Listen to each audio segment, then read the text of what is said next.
बिस्मिल्लाहिर्रहमानिर्रहीम। अस्सलाम वालेकुम नाज़रीन, आप यूट्यूब चैनल देख रहे हैं। मैं इमरान खान हूँ। आज 9 मई 2024 है। एक साल पहले 9 मई 2023 जो वाक़यात हुए वो पाकिस्तान की तारीख के ऊपर अपना ऐसा नक्श छोड़ कर गए हैं कि ऐसा लगता है कि पाकिस्तान कई साल तक इन वाक़यात के अंदर फंसा रहेगा।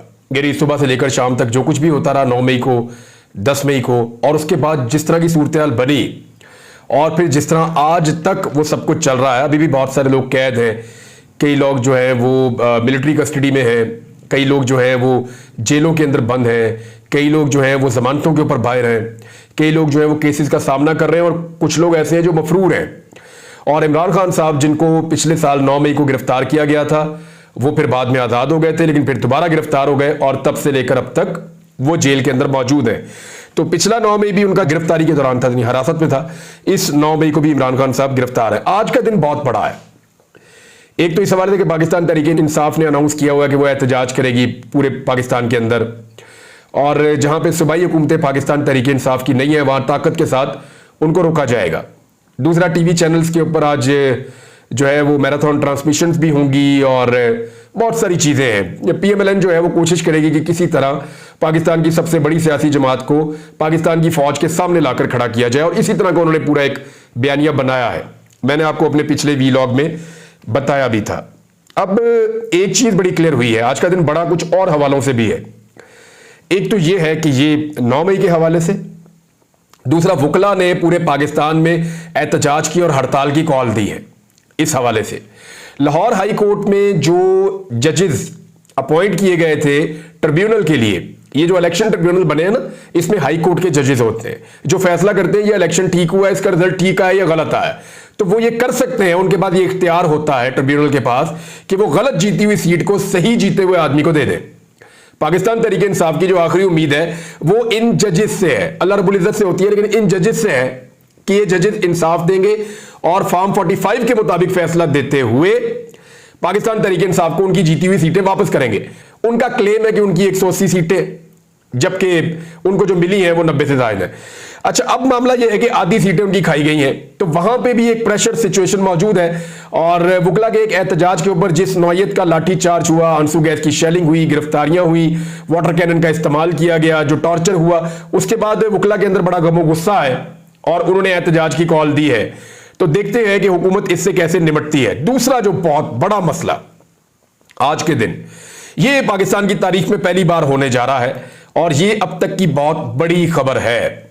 जजेस के खिलाफ सोशल मीडिया के ऊपर जो तौहीन आमेज एक कंपेन चलाई गई थी, जिसमें 2 मुअज़्ज़िज़ जज साहिबान हैं, एक बाबर सत्तार साहब और दूसरे मोहसिन अख्तर कियानी साहब।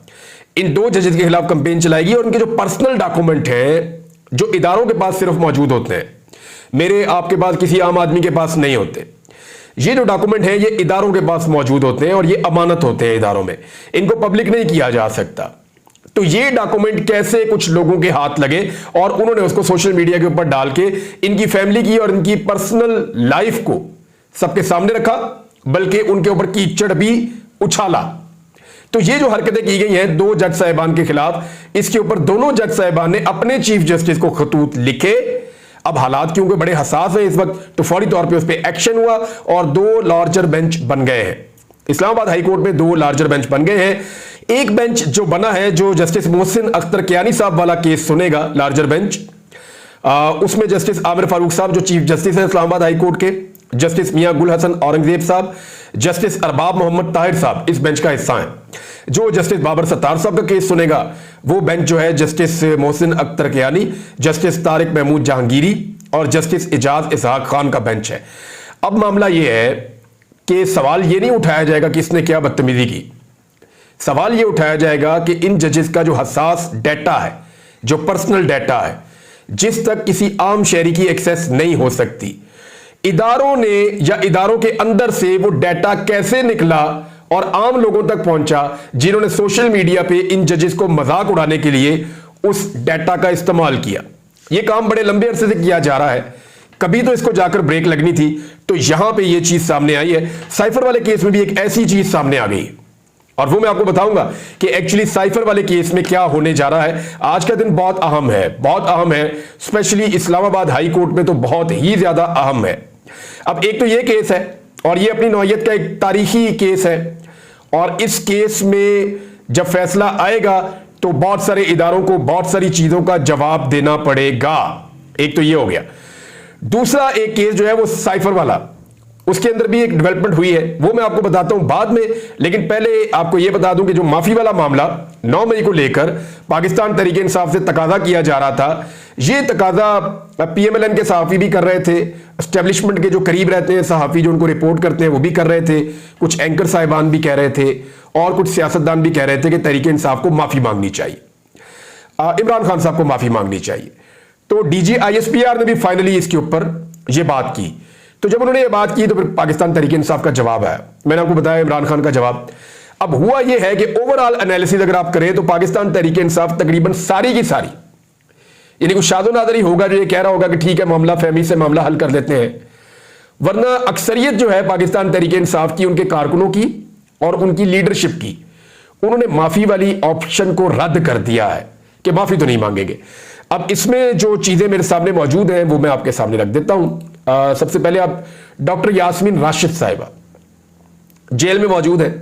इनका कहना है कि आधा दिन मेरा गुजर जाता है छिपकलियों से और चूहों से लड़ते हुए, और बाकी आधा दिन वो ये कह रही है कि मैं किताबें पढ़ के गुजार देती हूं, तो जो कुछ भी मेरे साथ करना है, जितना जुल्म करना है करते रहो, मैं जेल में खुश हूं, मैं ये टाइम गुजार लूंगी। ये कैंसर सर्वाइवर है और कैंसर की पेशेंट, और इतना जुल्म और इस उम्र के अंदर, लेकिन वो ये इसको सह रही है यास्मीन राशिद साहिबा। अब उन्होंने जो कहा जेल से, उनका जो पैगाम है वो ये है कि कौम से उनकी पसंद और उनका वोट छीनने वालों माफी तुम मांगो, इलेक्शन चोरी करने वालों माफी तुम मांगो, फार्म 47 पर जाली हुकूमत बनाने वालों माफी तुम मांगो, लोगों को पसंदीदा लीडर इसकी पार्टी को खत्म करने वालों माफी तुम मांगो, कीड़े वाली गंदम मंगवा कर कौम का पैसा जाया करने वालों माफी तुम मांगो, इनकी मेहनत को जाया करने वालों माफी तुम मांगो। अब जो है वो यास्मीन राशिद साहब ने कहा कि चीफ जस्टिस साहब कौन पूछेगा इन्हें, और ये उनका जो है एक स्टेटमेंट है और उन्होंने भिजवाया। ये कल का स्टेटमेंट है, मैंने अभी आपको बता दिया। इसके अलावा जो है वो असद कैसर साहब का स्टेटमेंट, कारकुन जो कह रहे हैं वो सोशल मीडिया पे आ रहा है, वो तो मान ही नहीं रहे माफी में। असद कैसर साहब जो कह रहे हैं, उन्होंने कहा कि अल्लाह माफ करे, माफी हम अपने बाप से नहीं मांगते, किसी और से क्या मांगेंगे, तमाम मुल्क के इदारे आइन की इज्जत करें। ये जी असद कैसर साहब का स्टेटमेंट था। और इसमें एक ना स्टेटमेंट आया है जो बड़ा अजीब चीज हुई है। ख्वाजा आसिफ साहब ने स्टेटमेंट दिया है। इस वक्त वो वजीर दिफा है और इदारों के बिहाफ पे वो बात कर सकते हैं। ख्वाजा आसिफ का जो बयान है वो ये है कि ये जो लोग पहुंचे थे ना 9 मई को लाहौर में कोर कमांडर हाउस तक, उस हवाले से उन्होंने कहा जी वहां सिक्योरिटी गायब हो गई थी। और ख्वाजा आसिफ ने बड़ा क्लियरली कहा एक टॉक शो में बात करते हुए कि इदारे में ऐसे लोग थे जिन्होंने कोलैबोरेट किया एहतजाज करने वालों के साथ, यानी सिक्योरिटी उठाई गई, वो लोग कहां चले गए, वो कहते हैं उनके खिलाफ भी कुछ एक्शन हुआ है, यानी इदारे के अंदर।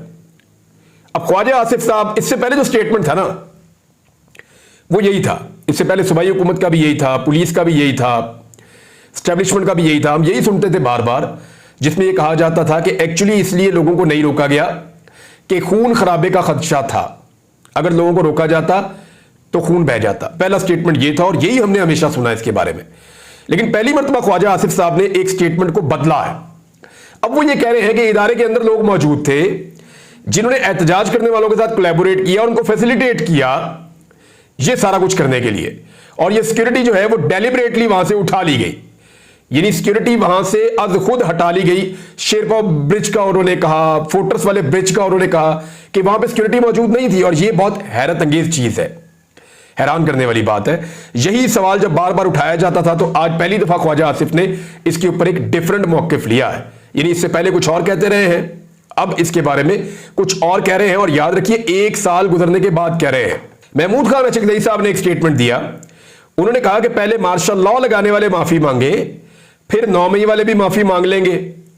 ये इस्लामाबाद में एक सेमिनार हो रहा था, तहफ़्फ़ुज़ आईने पाकिस्तान कैसे और क्यों, उसमें उन्होंने कहा कि गैर आईनी इक़दामात के खिलाफ जहाद शुरू कर दिया है, और अब एक ऐसे जहाद का आगाज किया है जिसके बगैर हकीकी आजादी नामुमकिन है। जब तक इदारे अपनी मुतय्यन करदा हुदूद में नहीं रहेंगे उस वक्त तक मसाइल हल नहीं होंगे। अब हमें जुर्रत करके इस्लाह करनी होगी। उन्होंने कहा कि हमें अपनी हुदूद का पता है, हर डिप्टी कमिश्नर इलेक्शन कमीशन के दफ्तर में आपका बंदा क्या कर रहा है, यह गैर आईनी है, इस मुदाखलत के खिलाफ उठना जहाद है। उन्होंने कहा कि जिस दिन आइन को छेड़ने मार्शल लॉ लगाने की कोशिश की गई, हमारे कारकुन सड़कों पर होंगे। इससे पहले डिक्टेटर को पार्लियामेंट से तहफ्फुज दिया गया, मार्शल लॉ लगाने वाले पहले माफी मांगे। ये महमूद खान अचकज़ई हैं। बैरिस्टर गौर ने कहा कि साजिशी टोला कहने वाले माफी मांगे, किसी के सर्टिफिकेट की हमें जरूरत नहीं है।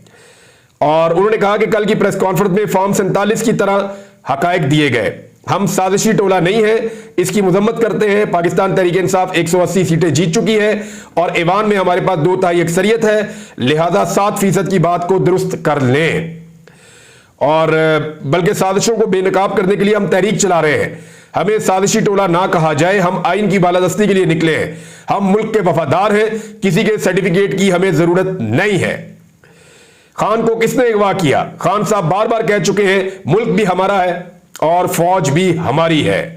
गुज़िश्ता रोज हम पे जो इल्जामात लगाए गए उनको यकसर मुस्तरद करता हूं। जिसने साजिशी टोला कहा वो माफी मांगे। उमर अयूब साहब ने कहा कि आर्मी पब्लिक स्कूल और एबटाबाद कमीशन की रिपोर्टें भी पब्लिक होनी चाहिए। DGISPR आपको मुज़ाकरात का इख्तियार किसने दिया? ये उमर अयूब साहब कह रहे हैं अब वक्त आ गया है कि army public school commission, Abbottabad commission report और अरशद शरीफ की शहादत की रिपोर्ट पब्लिक की जाए। उन्होंने कहा कि 1.5 हफ्ता पहले बानी PTI से मुलाकात हुई जिसमें उन्होंने वादे किया कि आइन और कानून पर किसी सौदेबाजी के लिए तैयार नहीं हूं। मैं अपोजिशन लीडर और पाकिस्तान तहरीक इंसाफ के सेक्रेटरी जनरल की हैसियत से गुज़िश्ता रोज होने वाली प्रेस कॉन्फ्रेंस को मुस्तरद करता हूं। DGISPR आप रियासत नहीं है, आप मुहाफिज हैं, मालिक नहीं है, मालिक पाकिस्तान के अवाम है जिन्होंने अपने नुमाइंदे मुंतखब करके पार्लियामेंट भेजे और फिर मुदाखलत करके फॉर्म 47 के जरिए हमारे MNAs की तादाद कम की गई। लतीफ खोसा साहब जी बहुत गर्म बोले, मैं ये एक्सपेक्ट नहीं कर रहा था, लेकिन उन्होंने कहा कि रियासत सिर्फ अवाम है और बाकी सब मुलाजिम है। आप मुलाजिम हो, आप इदारा भी नहीं हो। आइन की पासदारी चीफ जस्टिस और आर्मी चीफ सब पर लाजिम है। उन्होंने कहा कि कल एक मजायका खेज प्रेस कॉन्फ्रेंस हुई, बानी PTI कहता है मैं इन जंजीरों को तोड़ूंगा, क्या मुलाजमों से मफामत की जाती है? लतीफ खोसा ने कहा कि माफी की बात की जाती है, माफी तुम मांगो, हम क्यों मांगे माफी, तुमने जना हाउस पर भी कब्जा किया हुआ है। और इसके बाद असद कैसर साहब ने भी स्टेटमेंट दिया, इन्होंने मार्शल लॉज का भी जिक्र किया।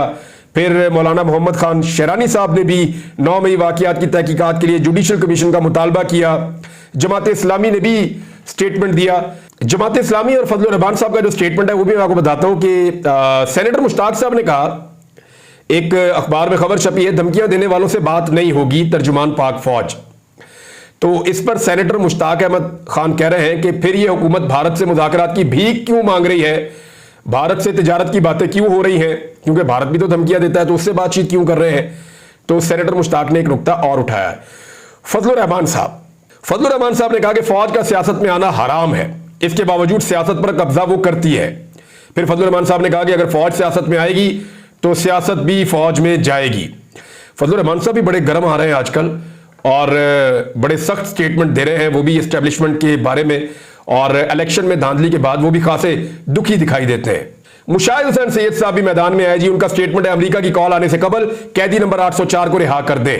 नाज़रीन, साइफर वाले केस के अंदर एक दिलचस्प मोड़ उस वक्त आया जब अदालत के अंदर ऑडियोज का रिकॉर्ड पेश किया गया।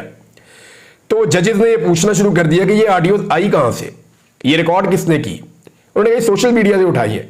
सोशल मीडिया से कहां से उठाई जी? अजहर नामी एक आदमी जो है उसने अपने सोशल मीडिया के वेरीफाइड अकाउंट पे इसको लगाया था, वहां से ये उठाई है। तो उन्होंने कहा कि एक ऐसी ऑडियो के ऊपर जो फेक भी हो सकती है, जो हो सकता है कि जाली ऑडियो हो, उसके ऊपर 10 साल सजा सुना दी आपने उठा के साइफर के मामले पे साबिक वजीर आजम को और वजीर खारजा को। तो इस पे वकील ने कहा नहीं, हमारे पास खाली एक शहादत नहीं है, शहादतें तो वैसे एक एक करके उड़ती जा रही हैं। साइफर केस वैसे तो सिफर केस हो चुका है, लेकिन जज साहिबान ने ये जो मामला ऑडियो वाला पकड़ लिया है ना, अब वो उसके ऊपर स्टिक हो गए। उन्होंने कहा वो बंदा किधर है जिसने ये ऑडियो निकाली थी, वो बड़ा काम का आदमी है, इसने वजीर आजम हाउस में, वजारत खारजा में ये कैसे कर लेता है इतना इंपॉर्टेंट काम, ये किसने की ऑडियो रिकॉर्ड। अब यही इसी नौयत का एक केस चल रहा है बाबर सत्तार साहब की अदालत में। तो जब ये चीजें इकट्ठी होंगी ना, तो बजाय इसके कि साइफर केस के अंदर से इमरान खान को सजा मिले, मुझे ऐसा दिखाई देता है कि इमरान खान को सजा दिलवाने की जो लोग कोशिश कर रहे हैं वो खुद आकर कटहरे में खड़े हो जाएंगे। अब तक के लिए इतना ही, अपना ख्याल रखिएगा, अपने चैनल का भी। अल्लाह हाफ़िज़।